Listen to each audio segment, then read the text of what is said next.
Good morning mga par, masayang araw sa inyong lahat. At tayo nga ay nagising ngayon ng maaga. Pasensya na kayo kasi maingay yung aso. Nagising nga tayo ng maaga ngayon pero wala naman tayong lakad. So hindi ko alam bakit. Baka nga ay nakaprogram na nga itong ating utak. Joke lang. So yun na nga ay napahawak nga ako sa buhok ko pero napapansin nyo ay makapal na. So napansin ko rin talaga na makapal na. So yun, final decision tayo. So kailangan na natin magpagupit. So tara, yan ang gagawin natin ngayong araw. So yun na nga ay ako ay magtututbrush muna at maghihilamos. Para syempre kahit na hindi pa tayo naligo, malinis tayo paglabas. Syempre tapos na ako magtutbrush at maghilamos, kailangan na natin ay magbihis na. Para makapunta na tayo sa ating papagupitan. So ayun na nga, hindi ko makakalimutan tong aking hinigaan. Syempre, kailangan muna natin ayusin, tupiin yung mga kumot, yung unan, itabi.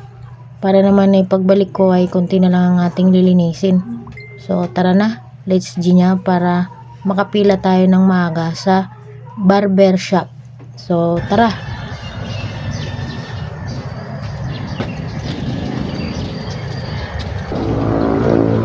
At nandito na nga ako sa aking pinapagupitan na barber shop. At syempre wala si kuya kasi lumabas, may binili saglit. Ako nga pala ang pinakauna niyang customer ngayon kasi ang aga pa talagang pumunta na ako sa shop para mauna sa pila, pero yung pala ay wala naman palang pila. Sabi ko nga kay kuya na akala ko maraming tao ngayon. Sa bagay, Monday naman ngayon kaya walang tao. Kahapon maraming tao pag Sunday. So yan na, ginugupitan na nga ako ni kuya. Sa kanya lang talaga ako nagpapagupit. Pero pag wala siya, yung kasama niya na isa, kasi alam din naman yung gupit ko, minsan doon na rin ako nagpapagupit. So yun nga si ate, yan yung naglilinis ng aking kuko. Hi sa ating vlog. Hi sa'yo ate, hello, shout out sa'yo.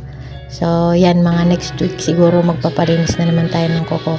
Kasi mag-iisang buwan na rin. Kada isang buwan lang talaga ako nagpapalinis ng kuko para masulit yung linis. So na nga ay sa ibabaw na nga ay binabawasan na ni kuya, pinapa-trim ko lang yan lagi.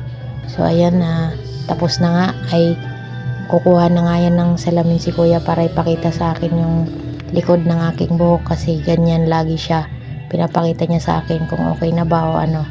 So yun, maraming salamat sa iyo kuya dahil ikaw ang naging barbero ko, kaya palagi kang may tip sa akin. So yun, tapos na nga tayo. Thank you kuya sa paggupit at pogi na naman ulit tayo. Bago nga ako umuwi, bumili nga ako ng bilo-bilo. At eto na nga ay nasa bahay na nga ako. So ito nga ang resulta ng gupit ng aking barbero. So napaka-egop talaga ng gupit sa atin ng ating barbero. So ang lupit mo kuya maggupit. So thank you so much. Hanggang dito na lang. Bye bye.